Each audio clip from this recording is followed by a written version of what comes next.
now listening to the Film Monsters podcast with Nate and Ray.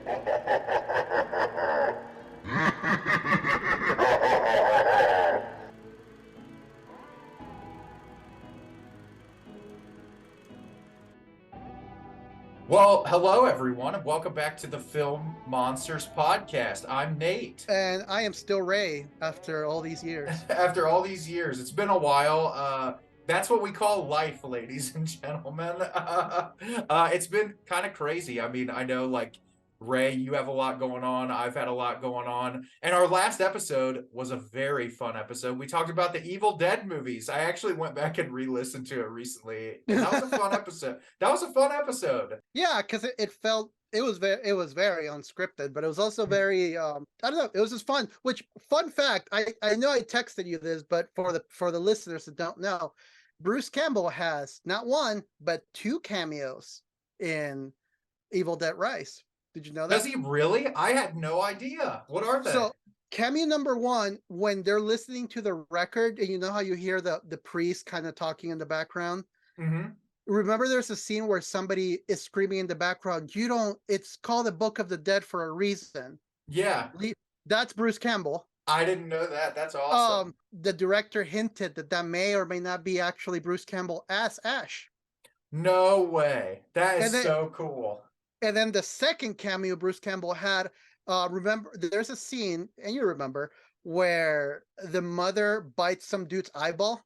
Yes. Okay, the crunching sound of the eyeball is literally Bruce Campbell taking a bite out of an apple. That is hilarious. Of course, Bruce would do both of those things for that.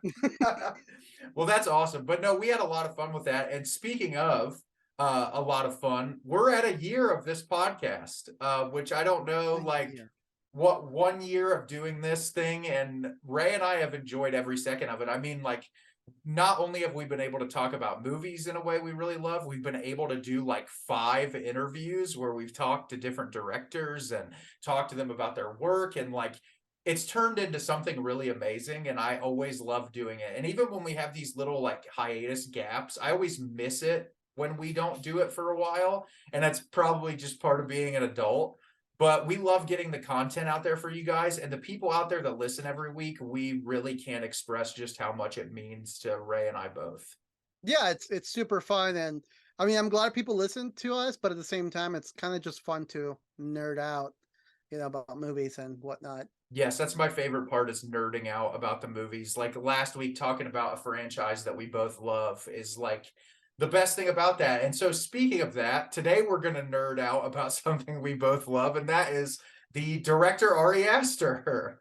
Oh, Ari Aster, the man that knows some things very well. He knows how to write a good script. He knows how to make a good movie, and he knows how to include genitalia. Oh, the dude loves naked old people in his movies. I don't know. That's like something about naked elderly people. He also like is fascinated with the phallic shape. 100% in all of his movies, which why I don't know. He is hilarious. And I want to talk about too, before we get into his filmography. Have you ever heard of the short film that he did, The Strange Thing About the Johnsons? I've heard of it. I know what it's about. Maybe I'm just not evolved enough to want to see it. So I was watching an interview with him the other day, and this is a fun story to tell. But someone asked him at one of these screenings for Beau is Afraid, they were like, why did you do this? Like, essentially just like, why did you? And he's like, well, he's like, I went to film school. And he said all these people in film school were making like the most pretentious art house, like, can I go to the Academy Awards with this? And he's like, I wanted to make something that was the antithesis of all that. And just make the most fucked up, disturbing thing I could make. And all you have to do is go online and read the plot description of The Strange Thing About the Johnsons, and you'll know that it is the most fucked up thing imaginable. I read the description, and I'm like, you know what? I consider myself a pretty open-minded, liberal dude. No, I'm going to pass on this one. But it's messed up, which I think is a good precursor into Ari Aster's career, which I would put Ari Aster up there with like the Robert Eggers and the Jordan Peels of like new coming director who's made only a handful of films that somehow, regardless of what you feel about content wise, they are all incredibly well made. They have fantastic performances, and he just seems to be a master of his craft. Martin Scorsese called him one of the greatest working directors today. So if that doesn't seem like a compliment, I don't know what would. So let me ask you this: are Ari Aster, Robert Eggers, and Jordan Peele, three directors that have all made 3 feature-length films, the trinity of horror right now? Yes, I 100% believe that. Because in my opinion, people can disagree with me. I think all 3 directors are 3 for 3. Oh yeah. Even like if I don't love one of their movies as much, they're all great movies. They're all wonderful. And they all keep pushing it, like, not to get too off topic, but if you look at their first film for all 3 of the directors is very like subdued, very, very much limited. Second film, very ambitious, kind of a really out there topic. Third film, epic, long, big budget. It's funny you say that, because I feel like the third film for all 3 directors was taking a huge risk. For all 3 of them, they all went, because like, especially with the money Robert Eggers was handed for The Northman, like that's really stepping out of the comfort zone you're used to and saying, I'm going to go for it. But I do think all 3 directors have nailed it, in my personal opinion. And I think it's funny because obviously Jordan Peele has Monkey Paw Productions. He's been working with different production companies. Robert Eggers worked with A24 for 2 of his films, but Ari Aster, who we're going to be discussing today, has worked with A24 for all 3 of his releases. Yeah, and it looks like they really trust him over at A24. You can tell not just from like the budgets that he gets, but also like some of the random stuff that A24 does. Like A24 did this really, like, I think I have it up here somewhere, that really nice, box set for Midsommar. They recently put out Bo's pajamas for sale. So like the bear in the box for the bear in the box, Midsommar. you can tell that they like they invest a lot in Ari Aster and the things that he's doing. Well, and I think that, we'll just transition into talking about Hereditary, but I think it's because of, we constantly talk about like the horror renaissance, I guess, if you want to call it that. We spoke about that a lot when we talked to Mercedes about Spoonful of Sugar, about like just this horror renaissance. And I think what probably drew A24 to Ari Aster is like, Hereditary feels very much in lieu of like The Exorcist or Rosemary's Baby, or like one of those films from the era of the 70s that spends a lot of time building up great characters, and the horror element is just a part of the movie, right? Like, it's not like we're trying to scare you every 5 minutes. There's a lot of horrifying stuff that happens in Hereditary, but mostly it's about the characters and their arcs. Right. And not only that, but like Hereditary, I have a special place in my heart for Hereditary because it was shot here in Utah. I didn't even know that. Yeah, it was shot here in Utah. In fact, there's some spots that I recognize for sure. And I have a funny story about Hereditary that I'll get to in a little bit. But there's something about Hereditary, because I always tell people when I recommend Hereditary, I'm like, 2 things you need to know.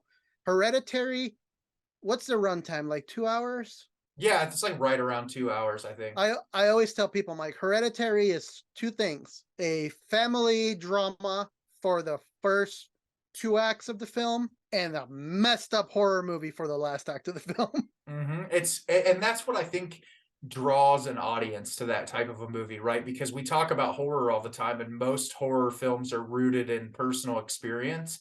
And I think Ari Aster, rather than making it super subdued, the horror of the family trauma is always on the surface of all 3 of his films. And I feel like that's what makes Hereditary so, because we've seen a lot of movies that involve witchcraft and that involve that kind of, witchcraft. I guess I will use the term witchcraft, and they try to make it really cheesy, really hokey, like some old creepy old lady in the background with a hex bag, like giggling with a big nose. But on Hereditary, as well as a lot of modern horror, the take on witchcraft is a lot more sinister. It has more dread to it. Like, it could be your grandma that raised you, Exactly. Yes. And that's what what I like about this movie too is that stuff is subtly revealed throughout the movie. It's not like it's thrown at you up front and you're like, I know this the whole time. It's like really the beginning of the film, we're just introduced to a family who the kids lost their grandmother. Toni Collette's character lost her mother, and they're going through this grieving process together. And really, you're just jumped into that scenario and the tension that it creates between all of them. Because it's clear that like their relationship as a family is not great. No. Starting from the early points on, and then you could tell Millie Shapiro's character Charlie is definitely like the outcast of the family. Like her parents love her, but you can tell she's a little off. But in a way that, like, every kid in that age is trying to find themselves and who they're supposed to be.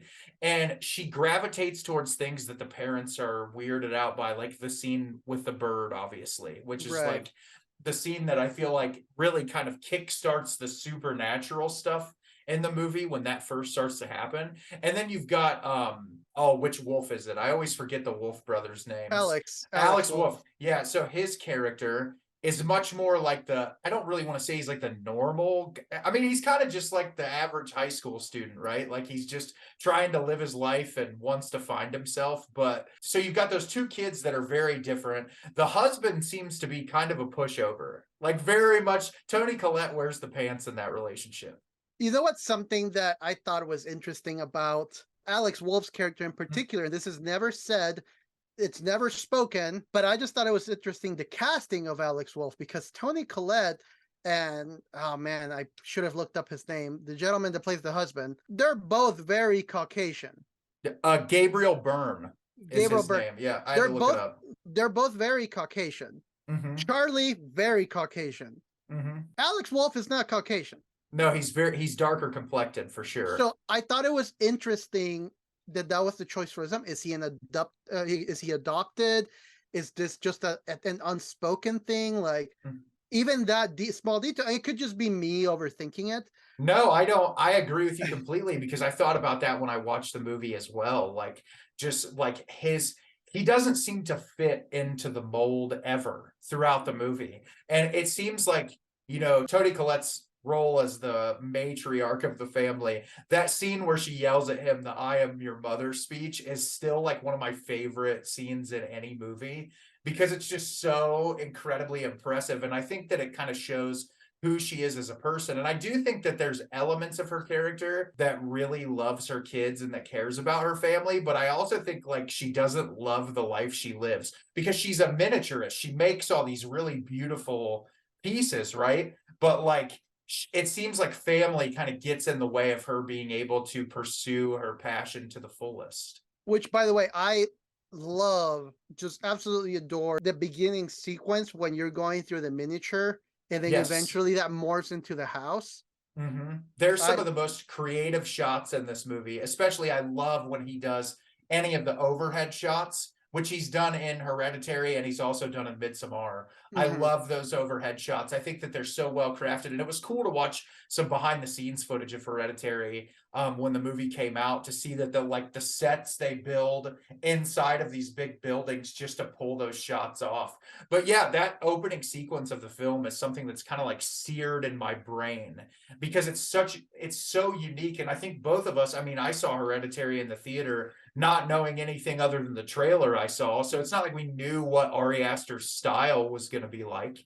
And I was just mesmerized the whole film. I just thought, this is great directing, not only getting the best out of your actors, but like and spoilers if you haven't seen the movie, but we're going to talk about spoilers. When Charlie dies, I had no idea that was going to happen.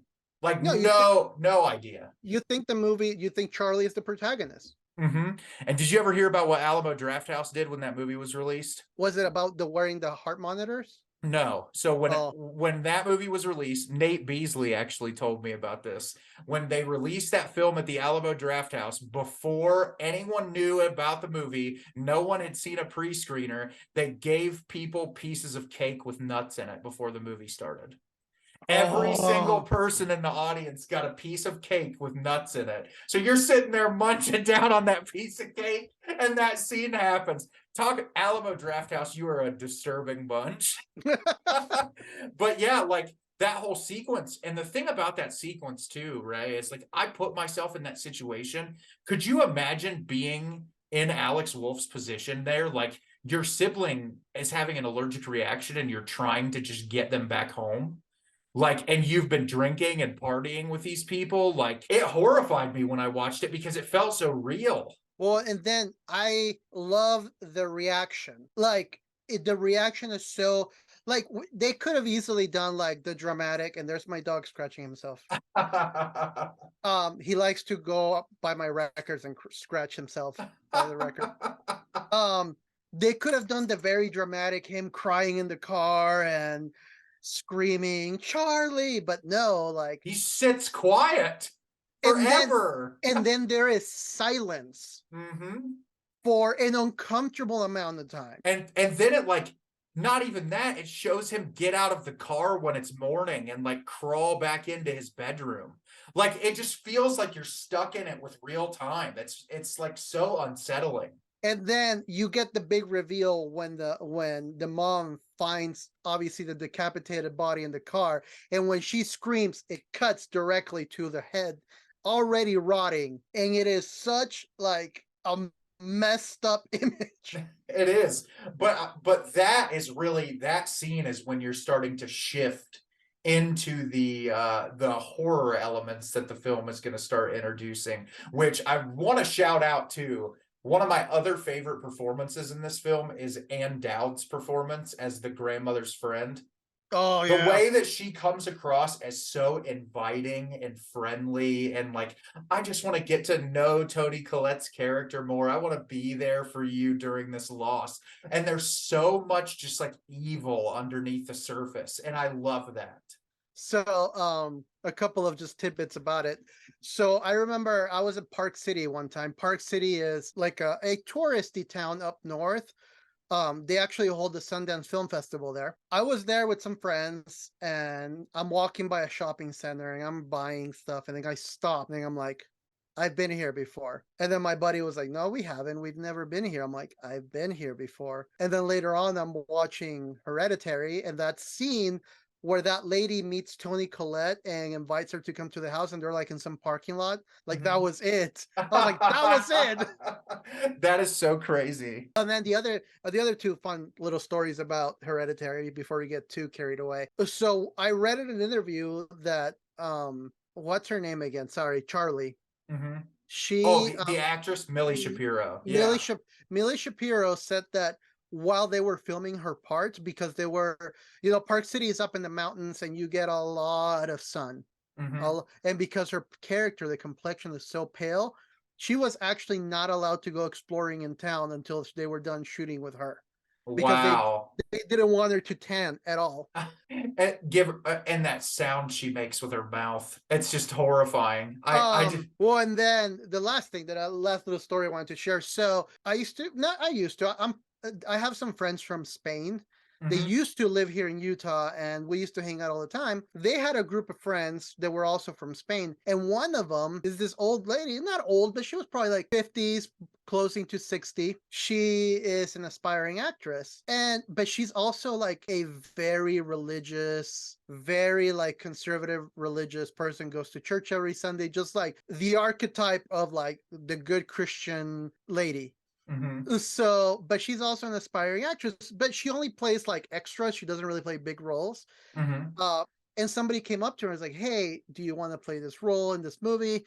And she's like, what do I got to do? And they're like, all you have to do is you're grieving mother. So all you're going to do is you're going to be in the background in a group therapy session, and you're going to be grieving the loss of your child. It's like, but you got to do it in Spanish, that's part of the thing. So you hear when she goes to the therapy session for the first time, and you hear a lady speaking in Spanish and someone translating, that is that lady. So the funny part about it is she went and shot that scene and went home. She's like, they didn't give me a script. They didn't tell me what the movie is about. So then they give her tickets to go to the premiere of the movie. Not knowing what movie she just filmed. So, I'm sure she had the time of her life. oh yeah, this good Christian lady like filming this borderline satanic horror movie. But I want to say too, like with this movie, and when they meet Ann Dowd's character and the trajectory starts to shift, whenever movies have a big third act blow up, which I would argue this movie has one of the biggest third act blow ups in any horror film, I think that it has to earn it. And what I love is the subtlety of the horror building up to it. The night terrors and like people moving around the house in the middle of the night and all the little tiny things that happen before everything just goes nuts. It really just builds up that anxiety for you as the viewer. I remember watching it in the theater and just like my hands were like on the sides of my seat, like where in the hell is this gonna go? And the arguments that the family have, because I love that after the loss of the daughter, the tension between Toni Collette and her husband goes through the roof. Like he ends up not coming home for large periods of time.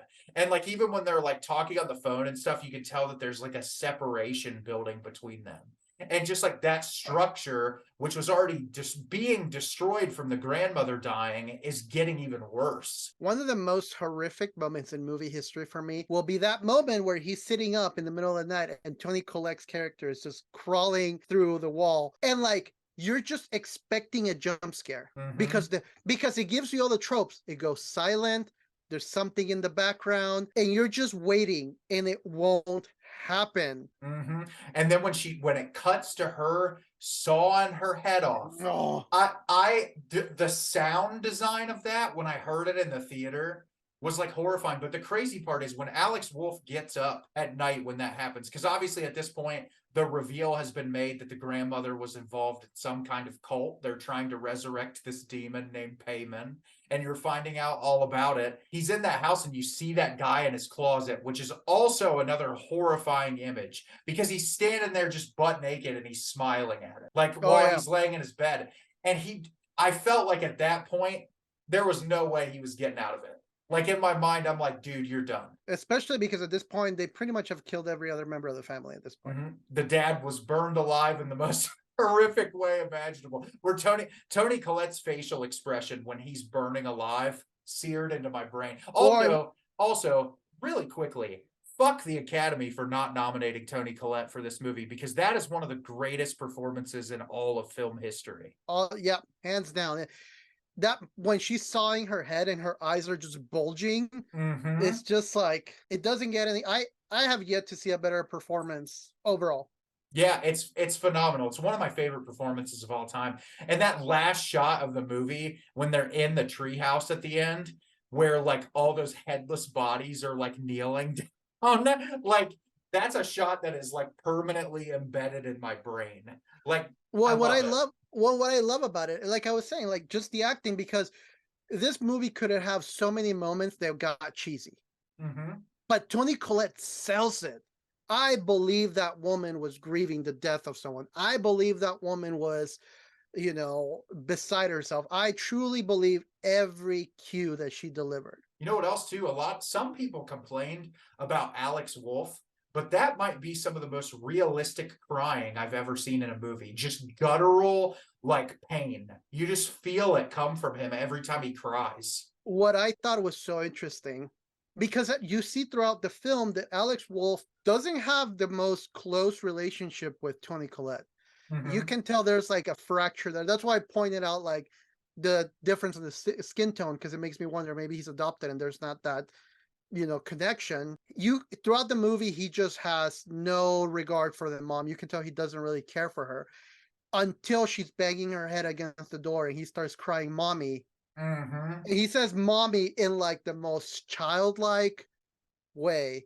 And it gave me the chills when he did that, because that delivery is so like he stopped being this like cool teenager and he was just stripped down to the bare minimum of his emotions. I also want to mention, and obviously we have to mention this because it's us, but I have to talk about the Colin Stetson score for a minute. And the reason why I want to discuss the score to this movie is because when you watch a horror movie like this, that ending sequence, right?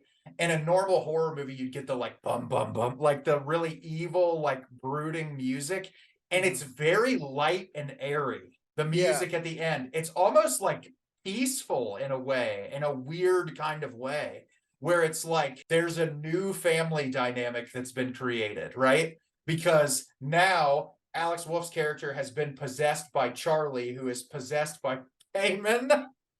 So it's like you're getting this like possession thing, and there's this whole new shift in what the family has become, and it's almost like the family from Ari Aster's perspective was always destined to be destroyed, and that in his eyes this new way that it exists is the only way that it would have ever worked. Right. And that's what it played with in my mind. I'm not sure about you, but I think that Colin Stetson's score through the first part of the film especially is really eerie and ambient and uncomfortable. And to have that shift in that last song where it's very light and ethereal was such an interesting choice to me. It's interesting how like Hollywood keeps trying to pound these like big orchestra moments in horror when subtlety works so much better. For this movie especially, because there's so much powerful emotion already, right? You don't need a powerful score overwhelming this really powerful emotion you're seeing being conveyed by the actors. That would have made it cheesy. 100%. I completely agree with you. I think it would have made it come across as corny, but I love Hereditary. I think it's phenomenal. I honestly, like, the more the years go by, the more I appreciate the movie. I think that it really stands the test of time as one of the greatest horror movies ever made. And to me, it cemented it as like Ari Aster is a director that I will be in the theater opening weekend no matter what he releases. Yeah, Hereditary, not only is it one of the best horror movies out there, I truly believe Hereditary will be regarded as like you mentioned earlier, Rosemary's Baby, The Exorcist. It'll be regarded as one of those classics. And it should be, right? I mean, like the fact that something could be released in what that came out in 2017, I think 2016, 2017, and that it's so timeless, just in every way. I feel like it feels timeless. And just like it could have been made in any era, but like it'll translate over time. Like even in 40, 50 years, I think people will watch that movie and say, wow, this is just as profoundly impactful as it was the day it was released. Yeah, for sure. I love Hereditary. That's all I really have to say about it. I don't know if you have more to say about it, Ray, but I love Hereditary. Yeah, I love Hereditary too. And then we move on to what is probably the more messed up out of the three. Possibly my favorite of his movies. I don't know. I'd have to think about it. I don't know if I can rank Ari Aster's movies because I like them all for very different reasons. But I will say that this cemented to us that Ari Aster's entire career is going to be about, wow, my family's fucked up. That's like, and clearly between Hereditary and Beau is Afraid, dude's got some issues with his mom. But Midsommar is a breakup movie though, so. Midsommar is a breakup movie, yes. But the parents get eviscerated very early on. In like some of the most messed up ways. Exactly. I don't know about you, but when this trailer dropped for this, I was like obviously ecstatic because I loved Hereditary more than anything. And seeing a movie that it was implying was going to take place virtually all through the daytime, I'm like, how is this dude going to pull this off where you're going to have all this horrific stuff happening completely during the daytime? And he nailed it. There is like one or two scenes at nighttime and that's it. The one is like her when she's in that like outhouse area when it's black, and it just cuts to the daytime afterwards, if I remember right. It's been a little while since I've seen it. Yeah, and there's one on the you've seen the extended cut? I have, yeah. There is one. There was a cut, something that was cut. There was like a ritual where they throw a kid in the river. That happens at night, but that was taken off the theatrical. But I think even if you strip those scenes away, this movie is still horrifying. And I think it's because of the acts that are committed during the daytime. And there's also this like fever dream vibe to it because of all the drugs that they're doing. And I love, typically in movies, I know Ray and I have both kind of talked about CGI can exist in movies, but it needs to be done right. Because a lot of times overuse of CGI can look so bad. The CGI in this movie looks great, and it works really well for the movie. Have you paid attention to all the faces that you see in the woods? Yes. It's so good. And I love, like, especially at the end when Florence Pugh is wearing the flower dress and she's tripping out that like the flowers in her hat are like moving. and like the flowers in her dress are like moving, and it's so eerie and like unsettling when you look at it, because it's just like you see them open and close and they're like spiraling. That scene where she's laying in the grass and she puts her hand down in the grass and like the grass comes out through her Yeah. hand, like all of those elements are really great. But I think what I liked a lot about this movie is, yes, you know, Ari Aster talks about it being a breakup movie, but aside from it being a breakup movie, you have this girl who her entire family was killed because her sister committed suicide, and in the process of committing suicide, she killed her parents because she filled the house with gas. And Right. so they all die at the beginning of the film, and she's kind of on her own, right? She doesn't have anyone. She doesn't have a family anymore. And the guy who she's dating treats her like shit. He's really But it's not a good person. but it's really interesting because he doesn't treat her badly in like your typical abusive way, No, because you hear, oh, he treats her bad, and you immediately think, oh, he probably beats her, or he probably like talks down at her. But it's nothing like that. it's No. nothing like that. He does it in a way that's very uncaring. He just couldn't care less. And he's just a selfish person. Because you see glimpses of him attempting to, fine, I guess we'll take you to this trip type of thing. But you know he's not invested in what's happening. Exactly. It's psychologically manipulative. It's That's what I'm less, looking for. it's not physical at all, but he knows how to toy with her head. And what disturbed me so much when I watched this the first time was she went through all this trauma, and his immediate reaction is to like leave the country. Like, Oh, yeah. I want to get away with you from you, and I also don't want you to come. Like, how fucked up. Also, like, who's gonna tell Florence Pugh not to come on vacation with them? Let's be real. All right. I'm sorry. You're an idiot. but so all that happens at the beginning, and similar to Hereditary, the movie starts off as a drama. It does. Yeah. It's really like a girl has suffered through a tragedy, which also talk about amazing sequences. That sequence at the beginning of the film where she runs into the bathroom that's from over the top. Amazing. Oh. I love that shot. And also, we can talk about it now, but Florence Pugh, what a performance in this movie. Absolutely unreal. That was my introduction to Florence Pugh. I remember Mhm. being like, who is this girl? She's incredible. And the amount that she's able to do through her facial expressions in this movie, amazing. Even without dialogue, just her facial expressions and like the way she reacts to certain scenes in this. But obviously, the premise of the movie, they go on this trip. They go to this small village, and they get there, and it's like, oh, we're going to celebrate this festival, Midsummer. Yay, can't wait. Let's do a bunch of drugs. But there's a lot more going on than what they expected. There's a lot going on, but there's also like, I know that in this film, obviously it's very cultist. There's this whole like aura about like these, this cult is very dangerous and can do some really messed up things. But there is also a level of respect given to them. There's a whole sequence about how, what's his name, the kid from Narnia. Oh yes, I don't know why I can't remember his name, but yes, I know who you're talking about. Like Poulter. Will Poulter. That's Will Poulter, like yeah. he is just as careless, disrespecting everything around him. He doesn't, and there's consequences to that. So I do like that this cult is not like, oh, they're these evil people. Once again, Ari Aster is not going for the typical like, oh, they're these evil people, but it's more of like they have their customs and you need to respect them and abide by it if you don't want to get killed. And also Pele, the guy who like takes them over there, he's seemingly a really nice guy on the outside. Like he seems to be that. But this is what I'll say about Midsummer too, and we've talked about it on the podcast before, but obviously Ray and I've discussed my religious upbringing. But what I found so interesting about this movie, tying it into like the church and the things that I dealt with, is like these people do these things and they don't think what they're doing is wrong. Like sacrificing the elders and having them die, like they don't think any of that is wrong, right? But they don't live as a part of the outside world. They live in their own bubble. And it made me think very similarly to like when I was involved in the church community I was involved in, and some of the things that they did that were wrong, they didn't care about because they're kind of in their own bubble, right? They try to act like they're not impacted by things in the outside world. And so I thought that was a really interesting parallel, because this cult or group or whatever, they sacrifice these elders, they make them die at a certain age. Everyone knows that this is what's going to happen.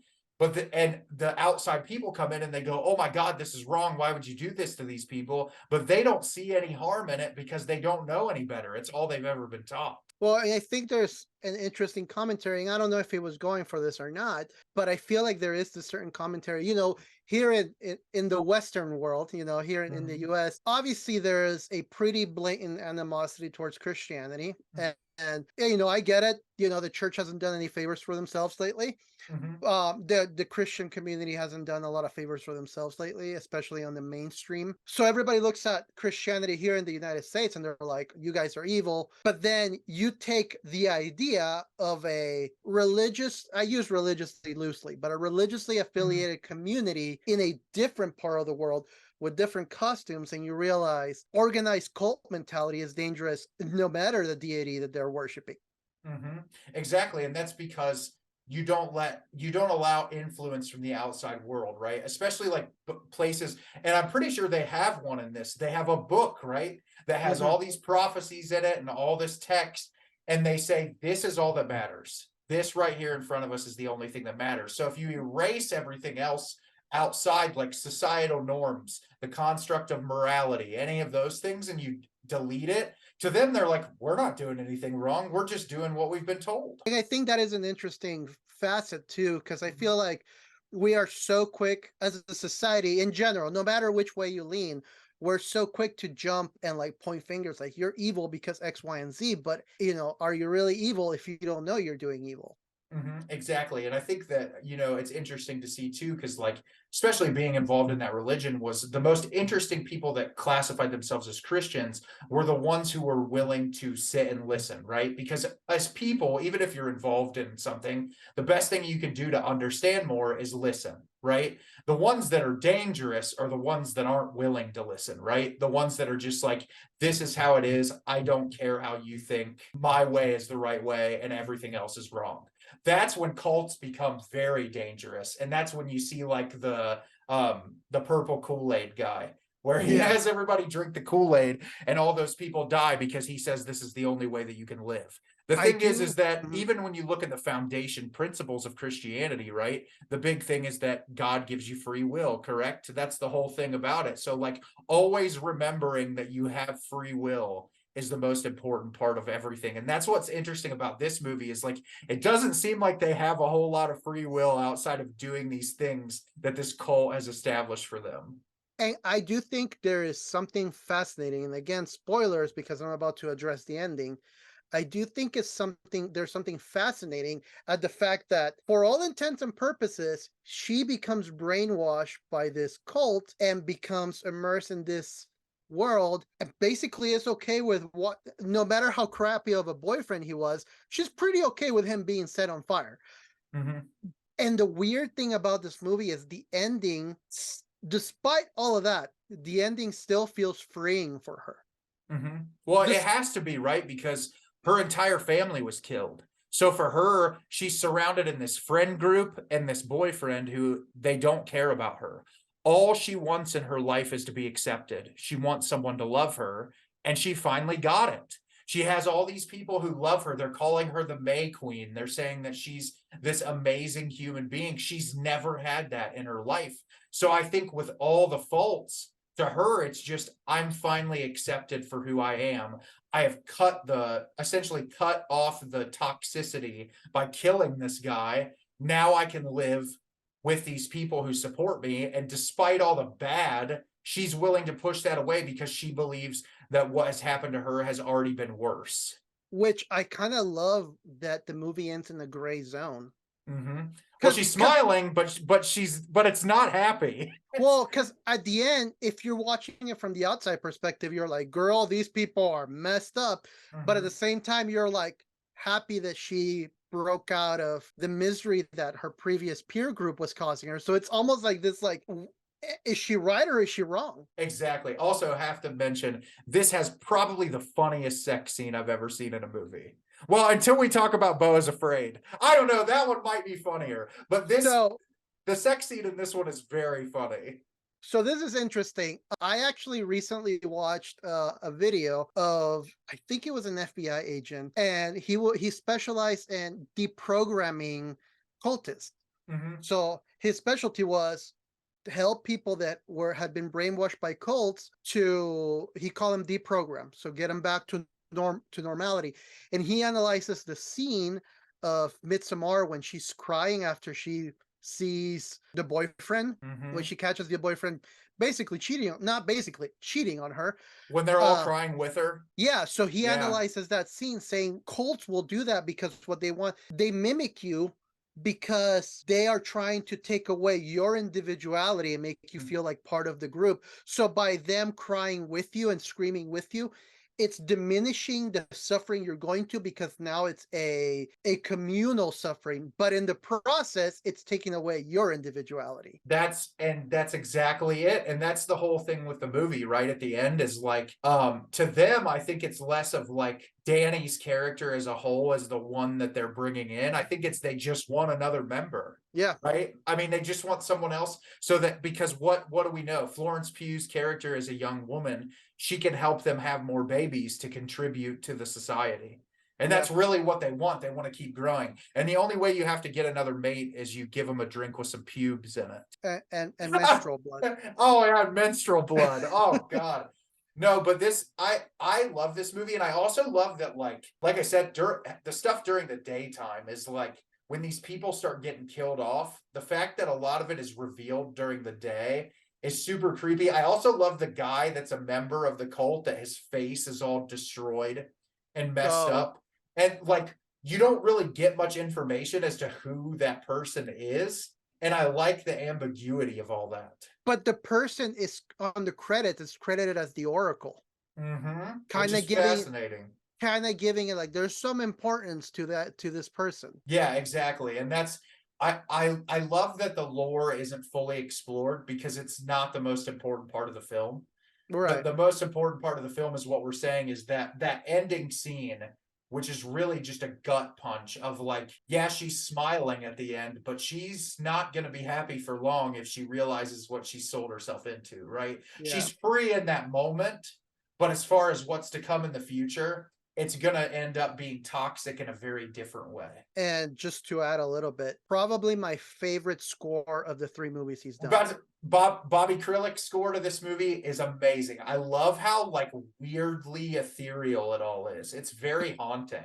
But yeah, but that's the thing. It's like it's ethereal, but it's also, yeah, haunting. There's some like darkness to it. It's like the equivalent of a black metal album, but in the score version. I completely agree with you. I was obsessed with it after, and I wish I could have got a cool variant. I just have a standard black copy, Yeah, but I just have a black one. but I love the score. I think it's beautiful. But I love the Midsummer score. I'm glad you brought that up, Ray, because it is it's probably in my top 10 or 20 film scores of all time because I love it so much. I could listen to it on repeat over and over again. But yeah, it would be hard for me to pick between Hereditary and Midsummer, like which one I like more, because I feel like it'd be based on the week. I mean, I think Hereditary did more for the scope of horror as a whole, but also with my personal connection, like I said, with the religious stuff in my life, and just like there's a lot of times in my life I felt really isolated and alone. And I think that element of that movie, just yearning for someone to care, that's something that really hits me hard. So Midsummer could be more than Hereditary just because of how it personally affected me. See, and for me, I like Hereditary more, but I prefer the score to Midsommar. But they're both incredible films. Oh, yeah. I want to say that right now because I think that this proved like whatever Ari Aster had cooking up for us next was going to be interesting. And interesting is the word I would use to describe the next movie. Beau is Afraid. I want to just be a fly on the wall on a therapy session with Ari Aster. Dude has some messed up relationship stuff with his mom. I can tell you that right up front.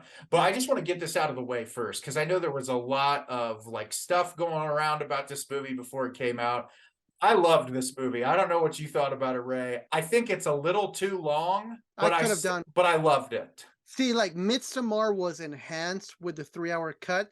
This one could have used a cut. It could have been trimmed down 100%, but it doesn't make me like it less. Because No. what I will say, even though there's scenes where I was watching the movie and I was like, yeah, this could have been trimmed down a little bit, I was still immersed the entire runtime. There wasn't like a moment that I'm like, oh, this is boring. It's more just like you can restructure this around. And there's truly some of the most remarkable filmmaking I've seen from a director. The entire midsection of the movie where the play is going on is one of the most impressive pieces of filmmaking I've ever seen. Oh yeah, no, it's technically, like, the technical aspects of this film are top notch. Joaquin Phoenix's performance, another level. And I'm sad because he will not get a nomination, but he was amazing. And the star of the show, in my opinion, was Nathan Lane. I love Nathan Lane so much. Hey, guy. Hey, buddy. That was every time I was laughing so hard every time he was on screen. And I know it's best. So I was joking about this during the movie. This is a tangent, but I think it says a lot about Ari Aster talking about that guy that was in the military suffering from PTSD. That whole sequence of him like running around outside and like drop to the ground. I was laughing so hard during every sequence with that guy. And Nathan Lane,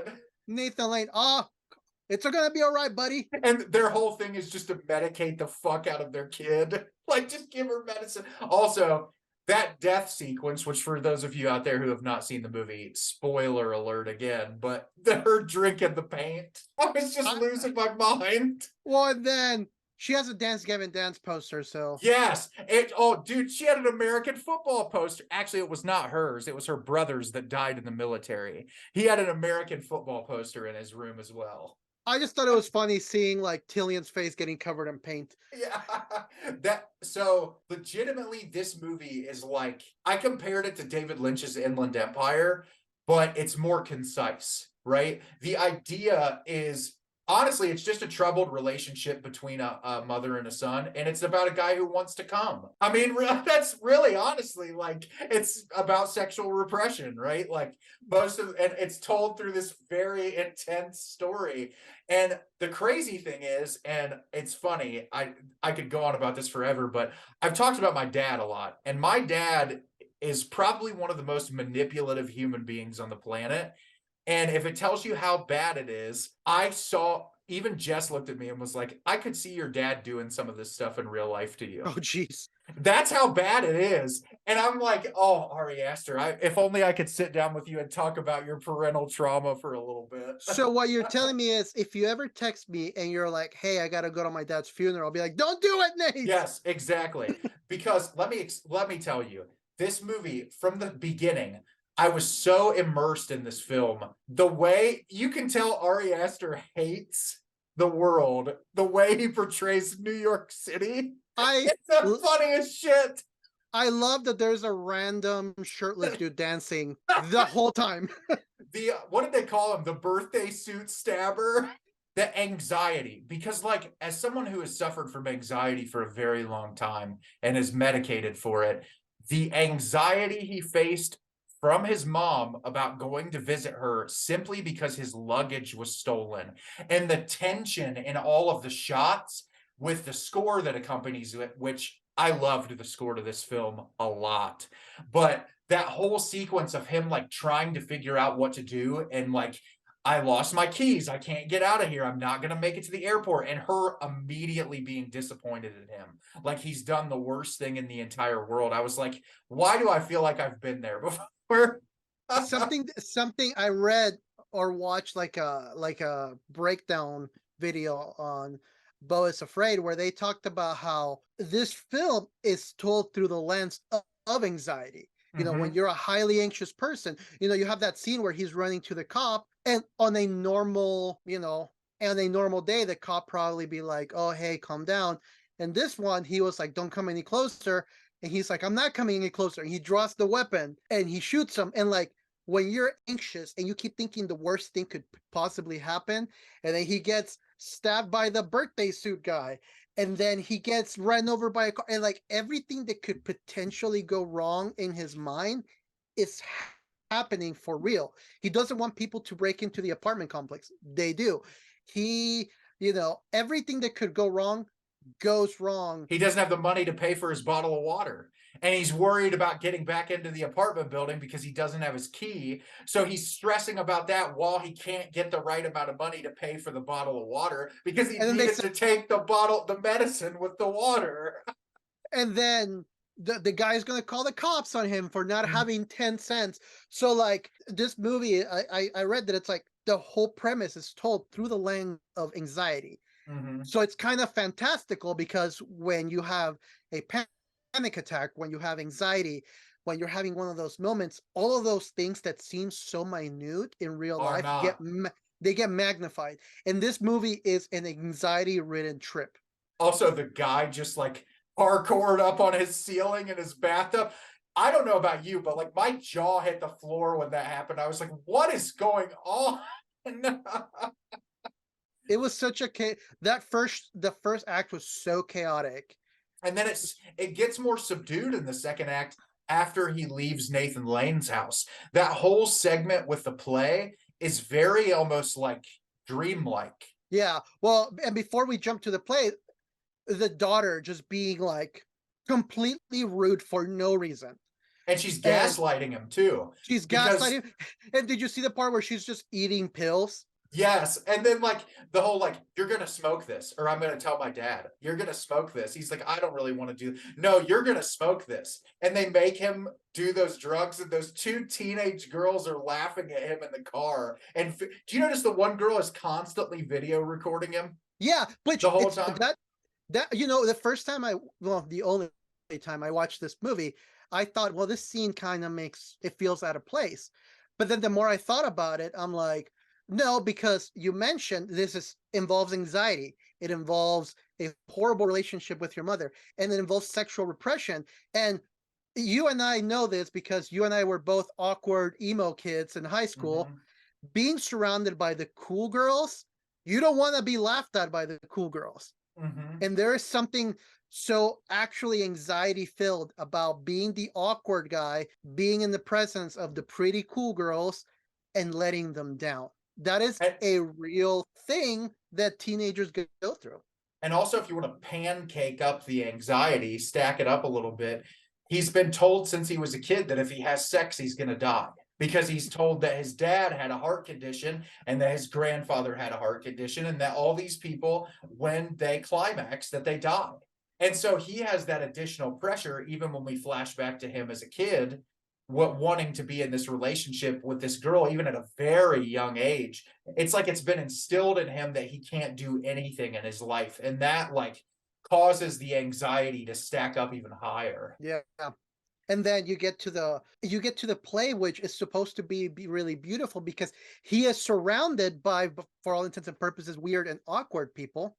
Yes. But then you have this military guy chasing him down. Murdering all the people that are just watching the play. All that stuff was absolutely hilarious. I really appreciated it a lot. That's the thing about this movie. I wouldn't categorize it as a horror movie, but I also wouldn't categorize it as a comedy.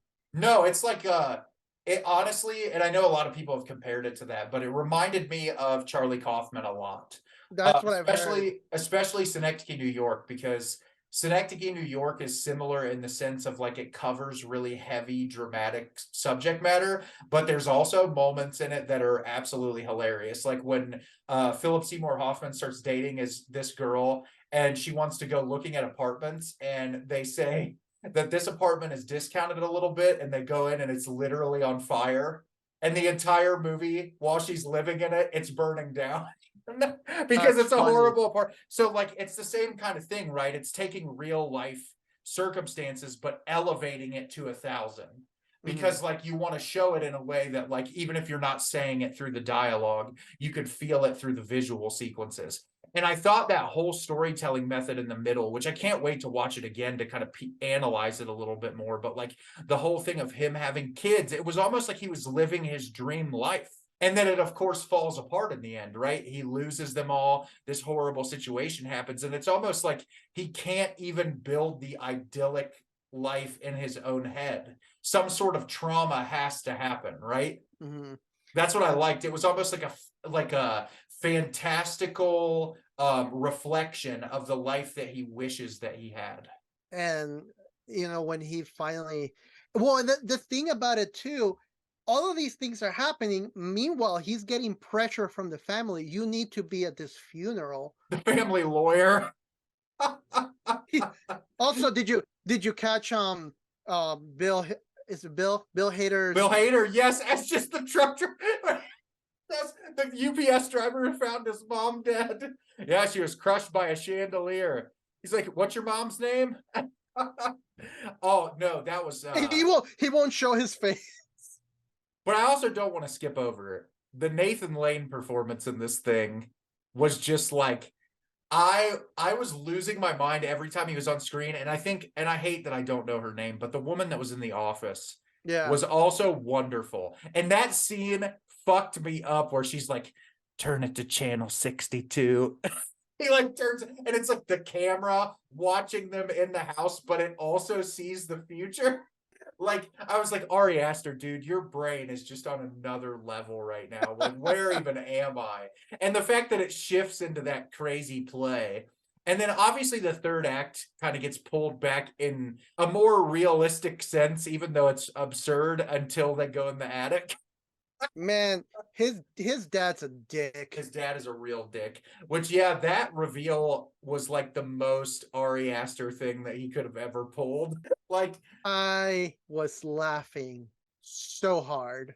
oh, it was amazing. I loved it a lot. And, like, I feel like the biggest part of the movie that kind of takes away from it dragging a little bit is the scenes getting from the play to his mom's funeral.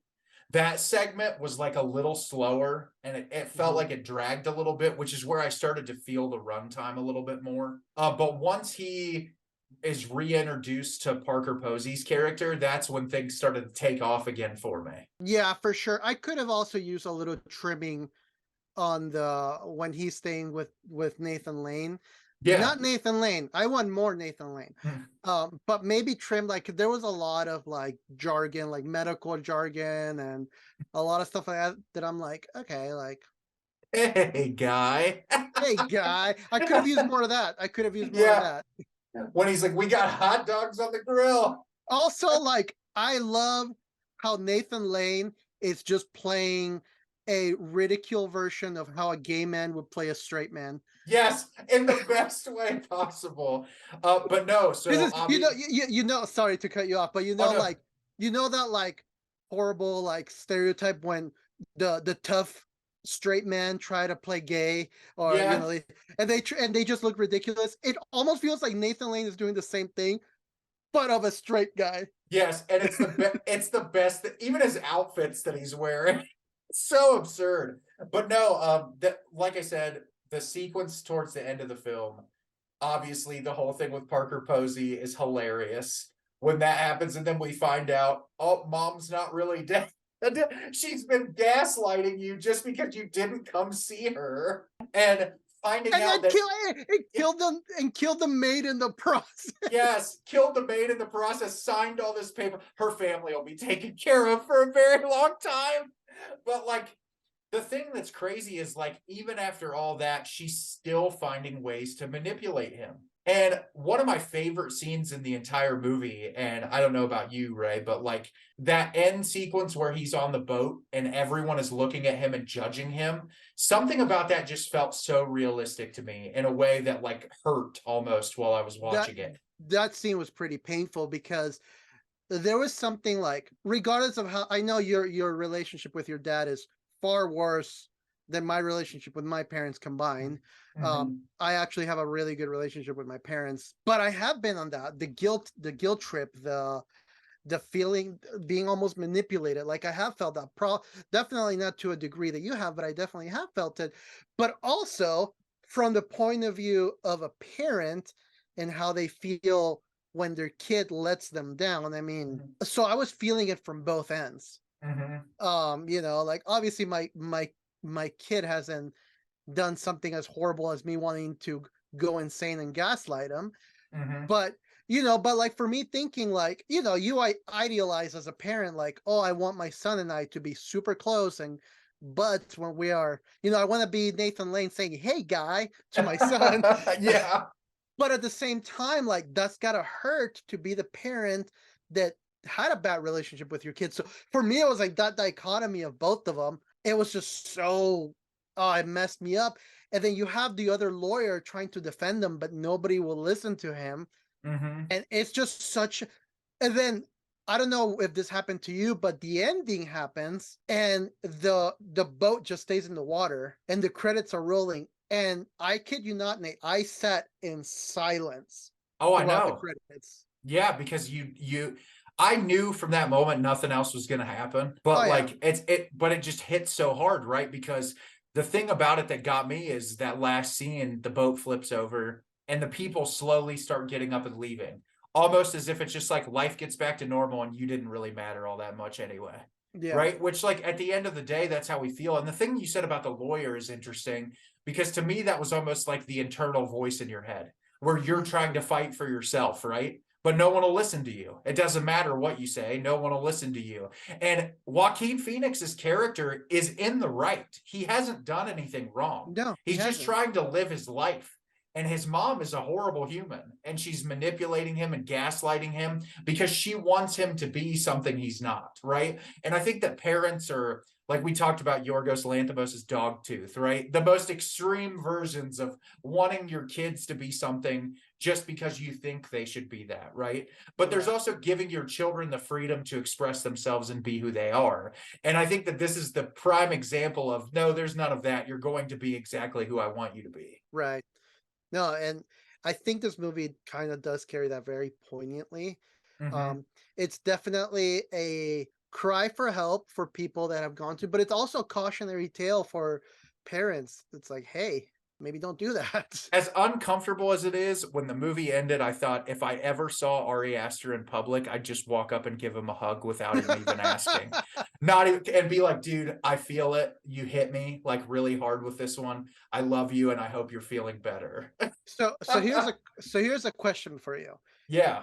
Hereditary through the eyes of the mother, Midsommar through the eyes of the daughter, Beau is Afraid through the eyes of the son. Is number 4 going to be through Eyes the of the eyes of the Father. dad? It has to be. I feel like that's a brilliant look at it. It has to be.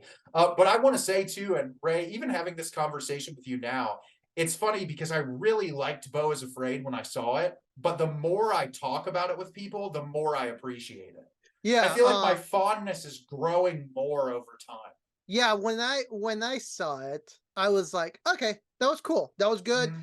I need to think on it. Yeah. But you know what? I had the same experience with Midsommar. Hmm. I watched it and I was like, I need to think about what I just watched. Hmm.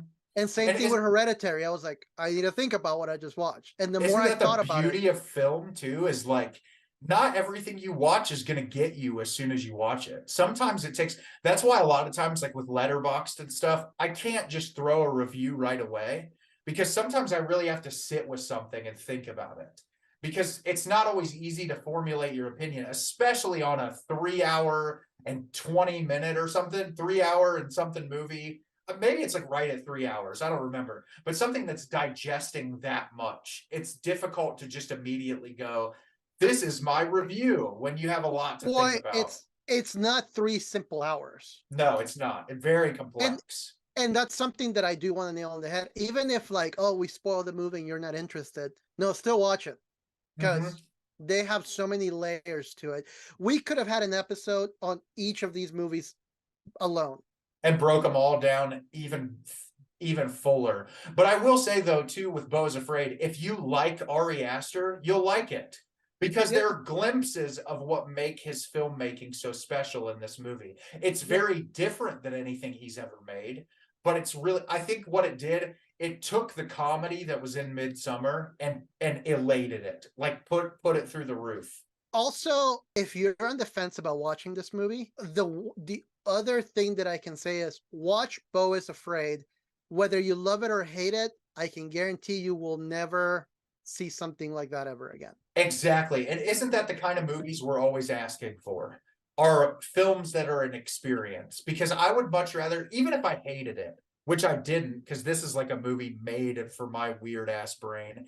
But like, even if I go watch a movie and I don't like it that much, but it takes a lot of risks and tries to do something new, I'm gonna respect it even if I don't like it. Yeah, because like for example, a movie that I absolutely adored. I adored this movie. I love John Wick 4. Mhm. Loved it. I love the John Wick franchise. They're so awesome, and I watch them constantly. But I watch them, I smile, I have a good time, and I walk away. But a movie like Beau is Afraid, even if I am uncomfortable, even if I feel like I just took an emotional beating, I will sit with that and I will think about it and I will experience what the film is trying to tell me. And there is no right or wrong way of watching a movie. I just love having both options.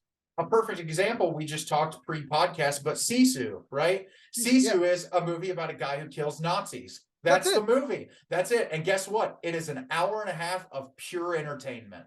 It's shot great. It has a really cool score. It has really good performances, but it's just fun.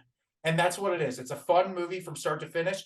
I'm going to finish it. I might think like in a couple days and be like, hey, remember that fun moment? But a movie like this, I will sit with and continue to unpack for years to come. And those are the movies that I typically gravitate towards that are some of my favorites. But I also love stuff like that. Like Ray, a movie last year that we both agree on that I loved was Bullet Train.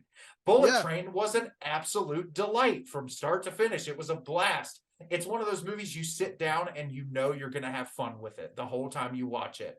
This yeah, is one of those movies you're going to sit down and you're going to pick it apart. And it's a movie that every time you watch it, you're probably you'll going get. to get something different out of it. Oh yeah, for sure. But yeah, also quickly mention the score to it is brilliant. I loved it. I need to digest that score a little bit more. I thought that it fit in so perfectly well. And I've been listening to it on Spotify recently just to kind of get a little bit more out of it. And it's up there with Midsummer. I really appreciate it a lot. So that's all of Ari Aster's movies. Yay! I'd say let's rank them, but I don't think I can. It's too hard for me. I mean, if I were to truly rank them, they would go in regressive order. Yeah. Hereditary, Midsommar, and Beau is Afraid. Yeah.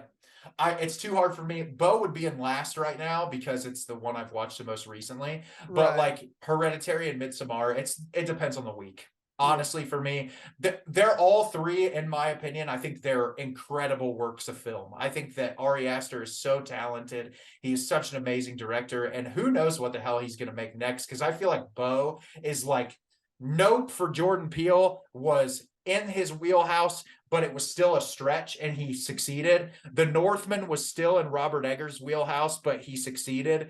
This movie was like, dude, you are reaching so far. You're doing something so drastically different than what you've done before. And I the still thing think it is, works. It worked, but the thing is, we may never get a movie like this ever again.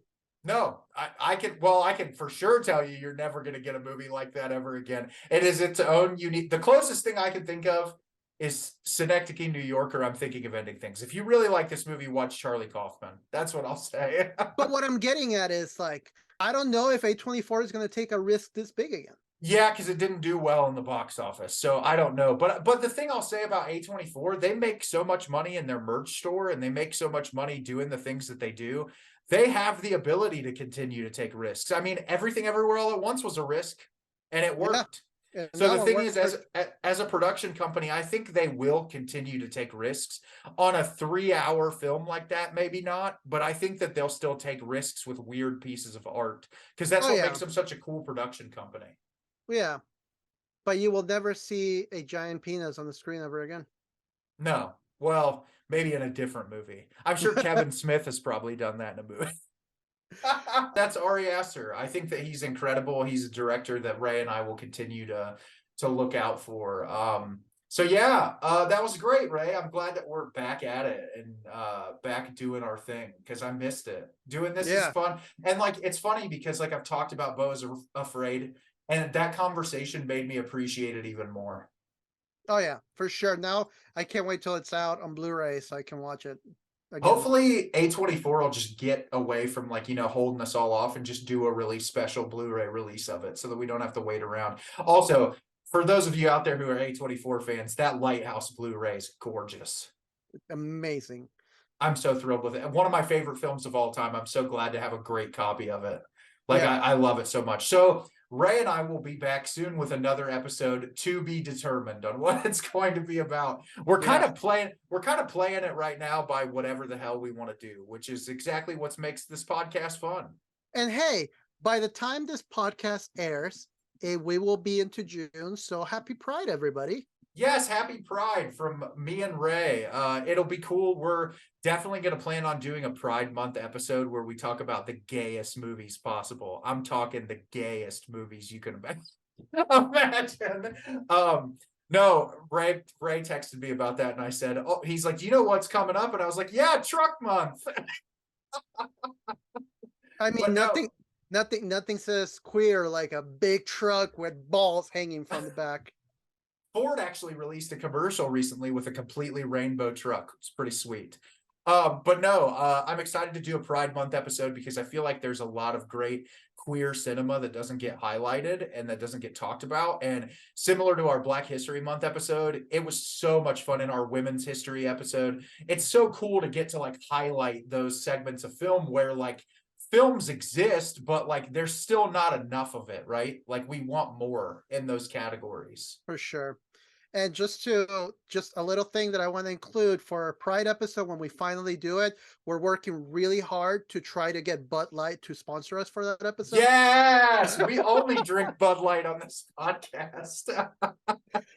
Dude, Kid Rock, if you're listening, you're gonna have to get that AK-47 ready, bud. Shoot some more cans. Oh my gosh.